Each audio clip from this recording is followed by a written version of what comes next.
what you're looking for. It's me, the old me. It's a style.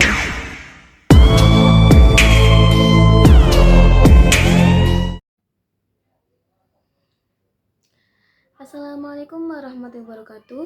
Perkenalkan, nama saya Muhimmatul Husna dari kelas D Psikologi Islam UIN Salatiga. Dengan NIM 43040230117. Video ini dibuat untuk memenuhi tugas ulangan akhir semester mata kuliah Biopsikologi yang diampu oleh Ibu Widayati Lestari, SAK, SPSI, MPSI. Baiklah, di sini saya akan mereview jurnal dengan judul Depresi dan Gangguan Tidur dari WYN Eko Raditya, Fakultas Kedokteran Universitas Udayana.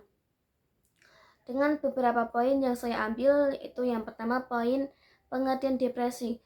Pengertian depresi adalah gangguan mood berupa kesedihan yang intens, berlangsung dalam waktu yang lama dan mengganggu kehidupan normal, yang insidennya semakin meningkat seiring dengan meningkatnya tekanan hidup.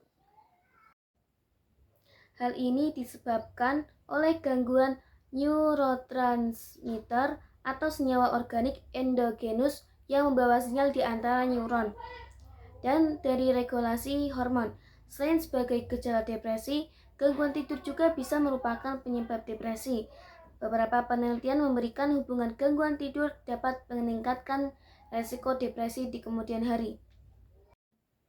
Masuk pada poin kedua, yaitu gejala-gejala depresi. Gejala-gejala depresi terdiri dari gangguan emosi, seperti emosi yang kurang stabil, gangguan kognitif, seperti sulit untuk fokus, dan kemampuan buruk dalam mengingat. Terus, keluhan somatik yang ditandai dengan kelelahan, nyeri dan sakit kepala, gangguan psikomotor, dan gangguan vegetatif. Masuk pada poin ketiga, yaitu faktor penyebab depresi.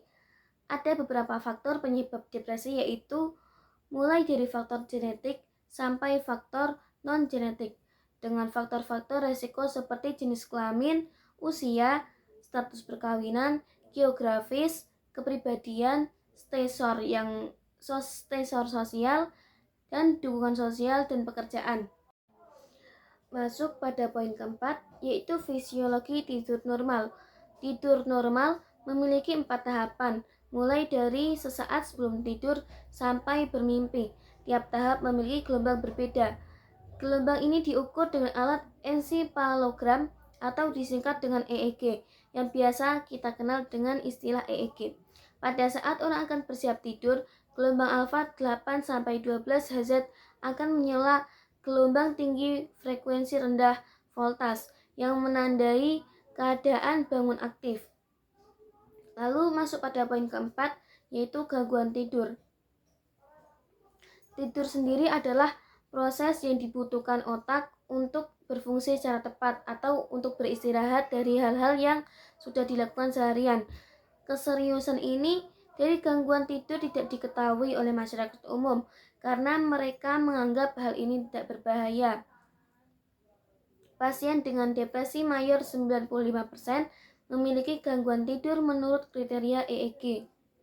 Perubahan secara umum terdiri dari peningkatan latensi tidur, sering terbangun, dan terbangun terlalu awal di pagi hari, diikuti kesulitan untuk melanjutkan tidur.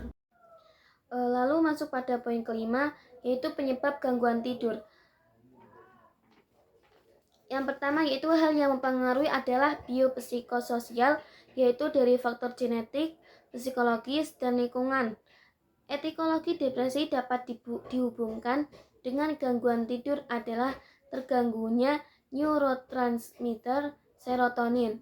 Serotonin berperan dalam pengontrolan efek, agresivitas, tidur, dan nafsu makan. Gangguan regulasi hormon dapat menyebabkan depresi, yaitu cortical hypothalamic pituitary adrenal cortical axis atau biasa disingkat dengan CHPA. Mekanisme normalnya adalah adanya pengalaman buruk sehari-hari akan dicatat dalam korteks cerebri dan sistem limbik sebagai stresor. Bagian otak ini akan mengirim pesan ke tubuh untuk mempersiapkan diri mengatasi stresor tersebut. Target organnya adalah kelenjar adrenal. Kelenjar ini akan mensekresikan kortisol untuk mempertahankan hidup. Kortisol sendiri berfungsi dalam mengatur tidur, nafsu makan, fungsi ginjal, sistem imun, dan semua faktor penting dalam kehidupan. Kadar kortisol turun pada saat malam sebelum tidur, sedangkan pada saat bangun pagi akan meningkat sehingga kita bisa bangun dengan segar. Peningkatan kortisol akan menyebabkan mekanisme umpan balik ke hipotalamus untuk mengurangi sekresi kortikotropin releasing hormone.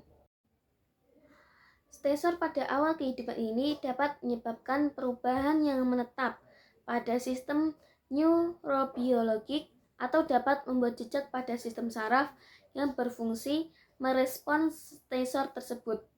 Akibatnya, seseorang akan rentan terhadap stresor dan risiko penyakit yang berkaitan dengan stresor menjadi meningkat. Salah satunya depresi pada saat dewasa.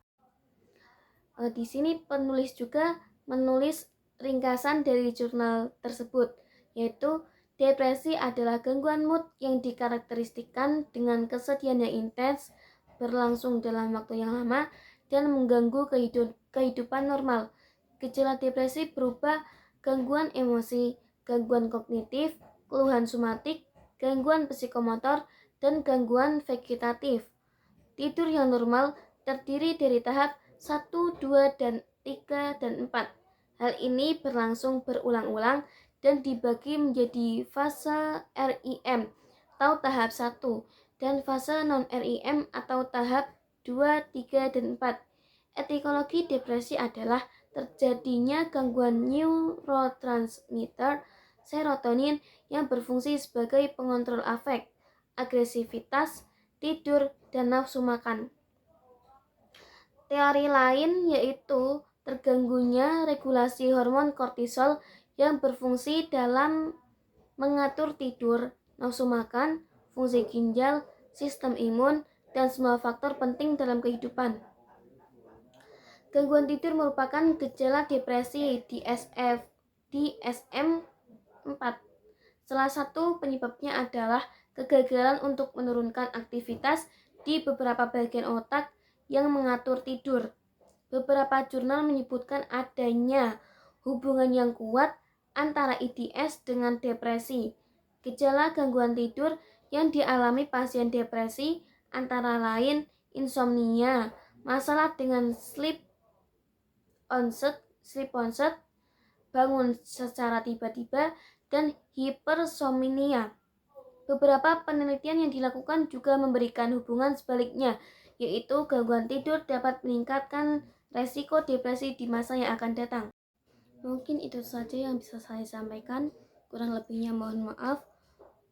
Wallahu muwaffiq ila aqwamit thoriq. Assalamualaikum warahmatullahi wabarakatuh.